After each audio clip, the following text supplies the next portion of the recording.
Good morning and welcome. My name is Lisa Hetfield.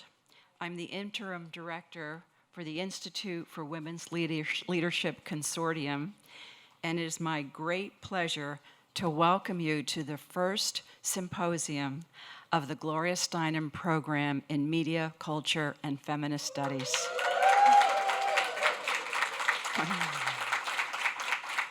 I feel the same way.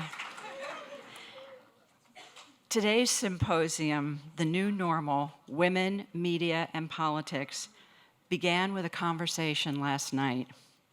A conversation between Farai Chideya, Rebecca Traister, moderated by Michelle Martin. I have been hearing from you this morning, those of you who were there, and those of you who watched it on Facebook. Some of the words I've collected are amazing, intense, stunning, terrifying, refreshing, therapeutic, and my all-time favorite from Dean Potter, electrifying. We can't wait for today. The conversation continues. If you missed it, you can watch it live, not live, you can watch it streaming on Facebook.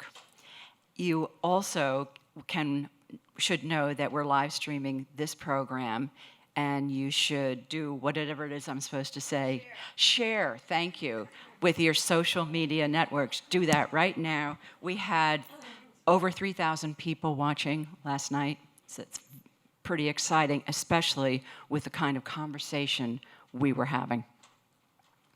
Before I introduce Bobbi Brown, who will introduce Gloria Steinem, I want to thank, I really want to celebrate a group of people whose commitment and hard work over several years have made all of this possible. I think of these people as the yes people. These are the ones who, when asked to do something ambitious and bold, say yes, and they mean it. The most incredible yes person is Gloria Steinem.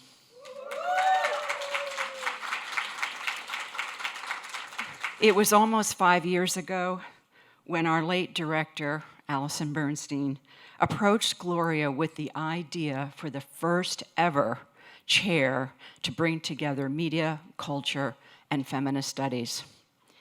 And it was Allison's idea that the chair should be named for Gloria. And she asked Gloria to endorse the Gloria Steinem Endowed Chair. Gloria said yes. And she didn't say, yes, you go for it. She said, yes, this is important. I'm all in. I'll help you every step of the way. And she was true to her word. Thank you.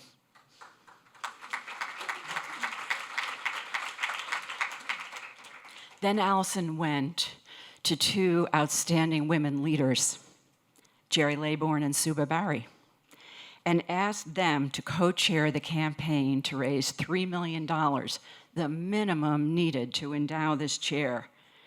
They didn't say, how long will it take? What's the plan? Who's on board? They said, this is urgent. We need this now. We're going to do it. They were followed by a chorus of yeses. Some of you are in the room. And those women, those leaders in media and across fields of activism, all said yes to joining the Gloria Steinem Endowed Chair Steering Committee. And they have continued to say yes over the years we've been working to reach our goal. When we've asked them to reach out again and to keep going and to take us to the goal, they say yes. We put the question to leading foundations, the Ford Foundation, the John and James L. Knight Foundation. Not only did they say yes to giving to the endowment, but they gave program money to make this program possible. And then the Henry Luce Foundation added their yes to supporting this program today. Now 10 foundations and over 350 donors have all said yes to helping to make this happen. Now, truth in advertising, we still need a few more yeses, so we'll be talking to you about that later. And there was no shortage of yeses on the Rutgers side. We went to Rutgers leadership, we went to the dean of the School of Communication and Information, Arts and Sciences, the Department of Women's and Gender Studies, all said yes. And they didn't say yes, but they said yes, and we'll support you. And more than that, once we get the chair, we'll keep supporting you. Amazingly, when we reached out to plan this event and wanted the very top journalists, the very best thinkers to be part of an amazing conversation, an electrifying conversation, they said yes. Even though 2 days ago they were in Chicago or DC or Mississippi, they came and they said yes, thank you so much for being here. The yes people who put this event together are so many, I just couldn't possibly mention them all. But faculty, staff, students from the Institute for Women's Leadership, the Center for American Women in Politics, the Department of Women's and Gender Studies, all have worked so hard. And I wouldn't feel right if I didn't call out Rachel Bernstein and Emily Herron, who just are the greatest young yes people ever.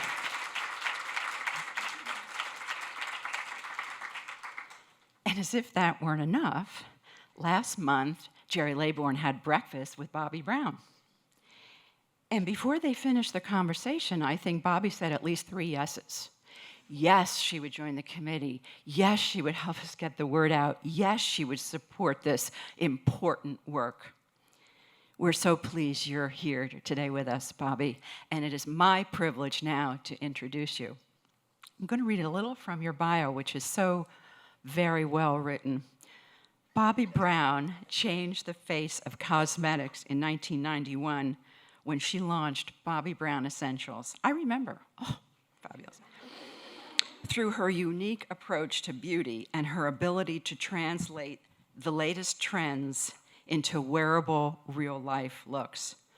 A sought-after global beauty expert and a New York Times bestseller, Bobbi's impact extends beyond beauty and fashion. She was a recipient of Glamour's Women of the Year and has been inducted into the New Jersey Hall of Fame. Let's just say she is a Jersey girl with Rutgers connections. How could she go wrong? She currently holds 3 honorary degrees. And I would like to say that I heard you when you came to Douglas to speak, Bobbi. It was packed with students, people from the community. Bobbi is a great storyteller, and she has a way of bringing us all in and making friends. And I recommend you follow her on Instagram, which I've been doing. It seems like a nonstop party of empowering women all day, every day. Thank you so much and welcome. So first of all, yes, I am a born-again New Jersey person. I'm on my tiptoes, so I get to work my buttocks while I'm actually speaking to you guys, because I'm very short. So I'm born again New Jersey. I'm from Chicago, but I've chosen New Jersey, so I really love the state. And I love Rutgers. My husband graduated from here, got his law degree from here. We go to all the games. We have courtside seats, so I'm really, really proud to be here. And if anyone ever said to me in a million years, one day when you grow up, you are going to be there introducing Gloria Steinem, I would have said, yeah, right. So here goes. As someone that has spent her career empowering women to be the best versions of themselves, I am so proud to introduce the remarkable woman who started the movement. Gloria Steinem is an icon and a national treasure. I told her she reminds me of my friend Yogi, because he was my other national treasure, who has empowered us all for decades. I first met Gloria at the White House for a women's lunch hosted by Michelle Obama. I instantly beelined over to introduce myself, as every woman in this room did today, okay? But now I got to witness what it's like for Gloria to watch everyone run over to her. She is a woman of so much accomplishment, but she is humble. She's present. When she talks to you, she's right there. And she's nice, and on top of all that, she's friggin' gorgeous. I offered to do her makeup anytime, and she kindly responded, only if I could come in and name your products. Sorry I never took you up on this. I have no products right now. Gloria Steinem is a writer, lecturer, political activist, feminist organizer, and leading media spokeswoman on issues of inequality. I'm probably left out a few things because there's so many. In 1972, she co-founded Ms. Magazine and remained one of its editors for 15 years before she helped to found New York Magazine, where she was a political columnist and wrote feature articles.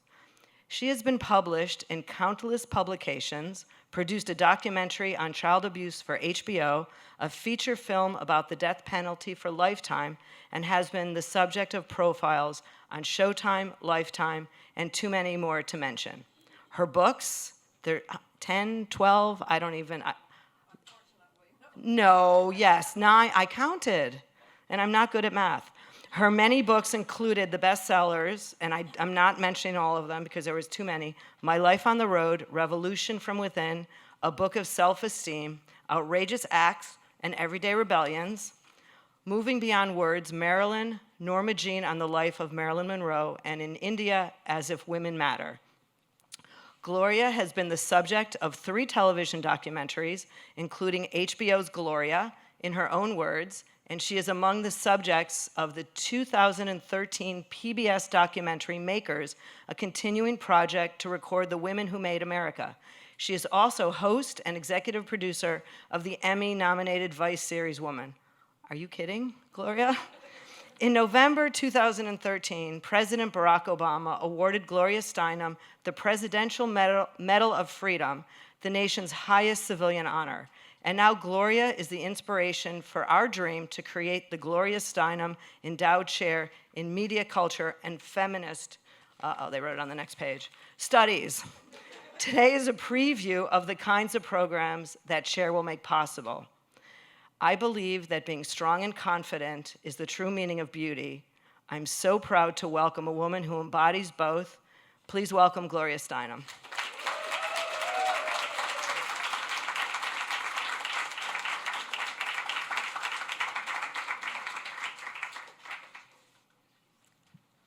Thank you, Bobbi, for making body decoration okay. I think of you when I look at the great photographs of the Omo people. Have you ever seen these? You should Google them if you haven't. In the Omo Valley in Africa, and women and men alike decorate themselves beautifully with colors and leaves and flowers every day. You know, our body decoration is a natural thing, but we sometimes are made to feel we should hide rather than express, right? And you help us express. And also, you've always used older women, I just want to say. Right. So thank you. And also, I want to say to all of you who are just something like 50, 60 years younger than me, something like that. Imagine how you would feel if you looked forward and had a chair named after you. I mean, that's the way I feel. I mean, hello? You know, I just wish the government professor who gave me a C+ on a paper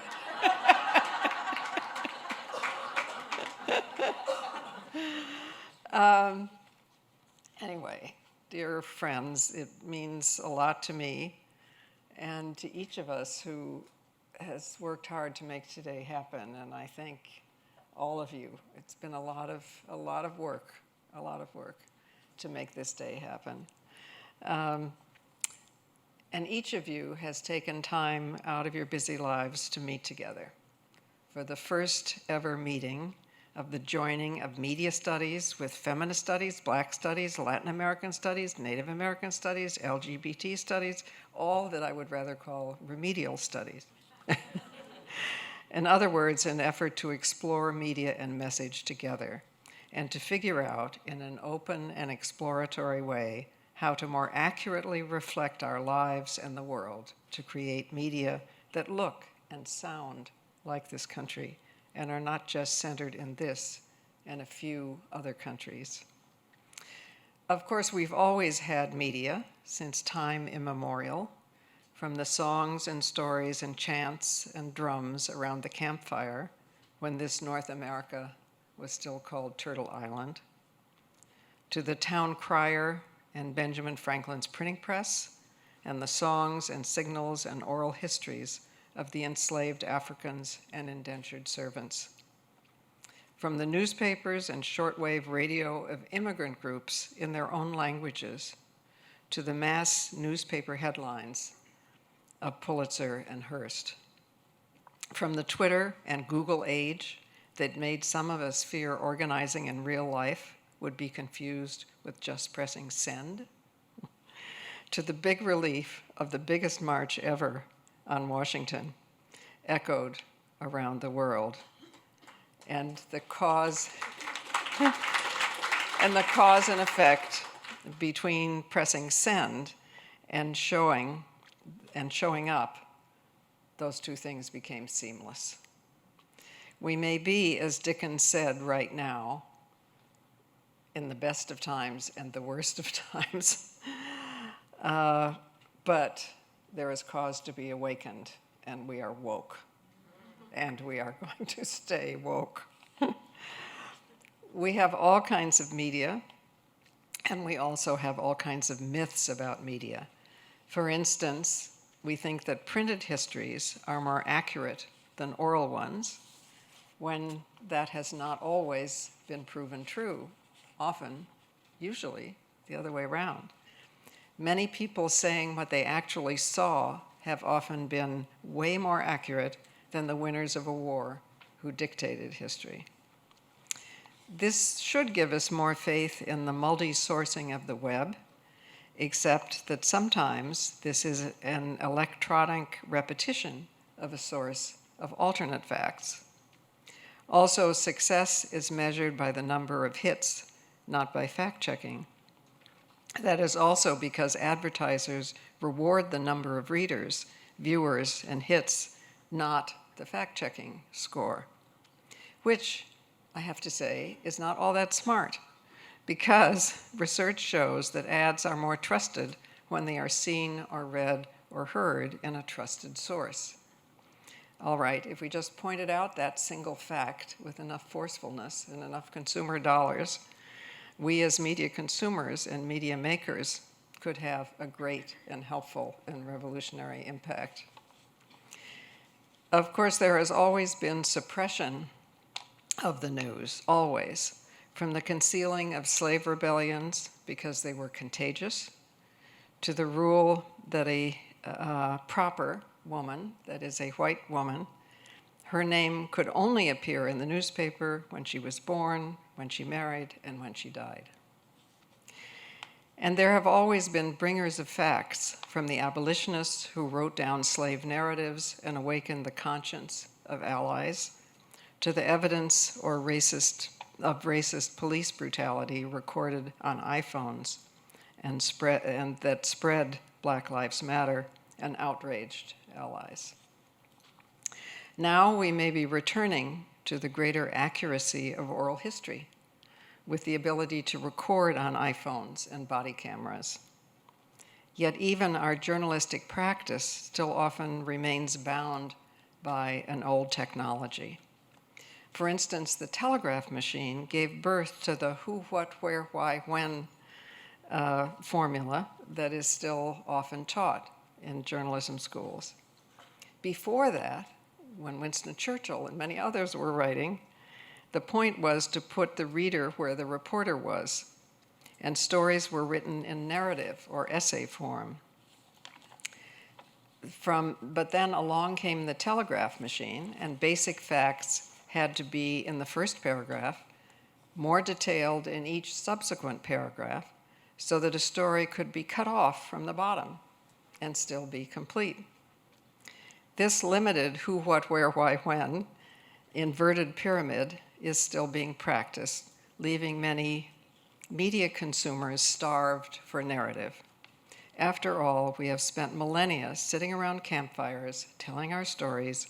Our brains are organized on narrative and image, and we are starved for them. Sometimes I think this is part of the reason for celebrity culture. Celebrities are the only narrative in town. And if you really want to be worried about the media, consider that in this country alone, there are more than 4 times more public relations professionals than journalists, and also that the average PR person earns more, by far, than the average journalist. As of 2014, according to the US Department of Labor, there were 4.6 PR people for every single reporter. In other words, people are more likely to be employed and rewarded for shaping or concealing facts than for uncovering them. And of course, under the Trump administration, even the Department of Labor may cease putting out those statistics that tell us there are more PR people than journalists. But we're less likely to fall for the idea of old gender-divided, race-divided, class-divided cultures. We're less likely now to think that there are only 2 sides to every question, when in fact there may be 3 or 5 or even more sides. Consider what a false equivalency of 2-sided balance brought us in the coverage of the recent presidential election. A mostly inaccurate side got the same time and space as a mostly accurate side, and the reporter's job was supposed to be done. Yet, as Christiane Amanpour pointed out, a journalist's job is not to be even-handed and balanced, it is to be accurate. I celebrate that more and more journalists and more bloggers and Facebookers and tweeters and protesters are taking on accuracy as their goal. We also think more about the delights and dilemmas of language. One group's terrorist is another group's freedom fighter. So an accurate alternative word might be insurgent. A phrase like alternative lifestyle assumes that a norm exists, or that people have lifestyles instead of lives. Expressions like the black problem or the Jewish problem turn the victim into the problem literally, when white racism or anti-Semitism would better describe what is going on. Also, we're now questioning that the dominant group takes the noun while the lesser group requires an adjective. There are poets and Latina or Latino poets, pilots and women pilots, athletes and gay athletes, but we're beginning to suggest that everyone has an adjective or no one has an adjective. If there is where there is transgender, there is cisgender, and so on.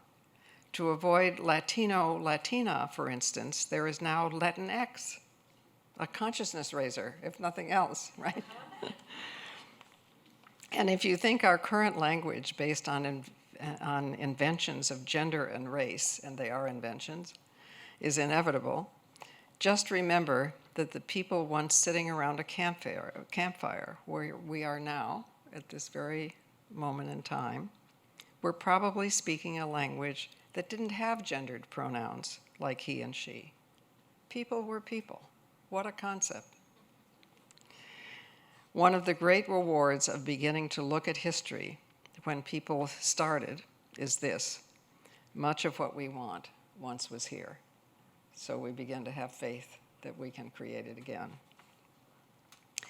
Okay, this was just my little morning exercise in throwing all the cards in the air and making it okay to talk and think openly, to tell our own stories and listen to the stories of others, to challenge and invent, and to ask, what if? The media are our current campfire. If only some groups are sitting around it, we are all missing the whole story. When Alison Bernstein suggested this combination of media and message, I'm not sure that either of us understood just how crucial this would soon become. False and alternate facts had yet to loom so large in our lives. For instance, I was still criticizing ferociously the New York Times. Of course, I'm not going to stop, because we always hold to a higher standard that which we respect the most. But now I'm more aware of just how valuable the fact-checked New York Times is. I'm now paying for my subscription instead of getting it mostly free online. Also, I hadn't made some generational trips that showed me just how polarizing technology can be. After all, some people are literate and some are not, which has absolutely nothing to do with intelligence. It has only to do with race and gender and geography and poverty. Some areas have electricity and some do not. Some people are in refugee camps while others are building walls. Every advance in technology can be even more divisive if it is not democratized.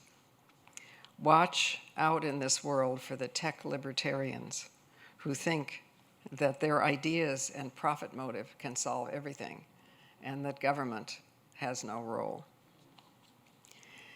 Now, the media, our precious and life-sustaining talking circle, is our path to empathy and governance and even survival on this spaceship Earth.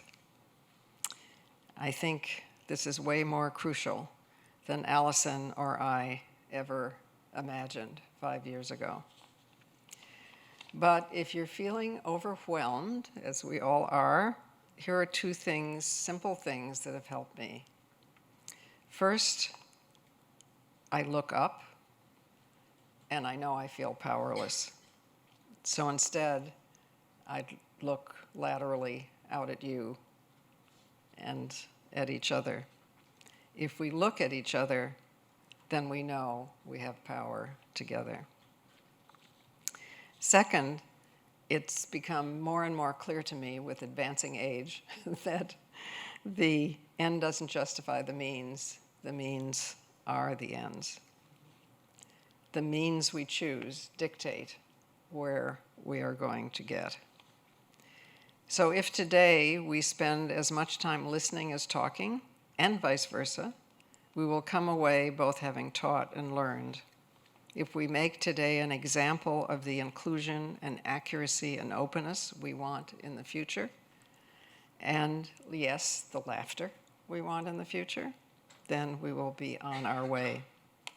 And I want to leave you, how am I doing on my 30 minutes? 1 over. I'm over? You're good. Okay, well, I'll leave you with a short word about laughter, because it's an interesting measure of ourselves where we are in our media. It turns out that laughter, as the cultures who were here in the first place knew, is the only free emotion. You can compel fear, of course. You can also compel love if people are kept captive and dependent for long enough. We come to believe that we are in love, we enmesh in order to survive. But you can't compel laughter. It happens when two things come together and suddenly make a third. It happens when you learn something. It happens when you understand something for the first time. So this is a pretty good measure of our lives, and yes, also of our media. If you're someplace where they won't let you laugh, get out. If we have media that impose generalities and not narrative and detail and laughter, change it. And that spontaneous expression of freedom will guide us today and for the rest of our work. Thank you.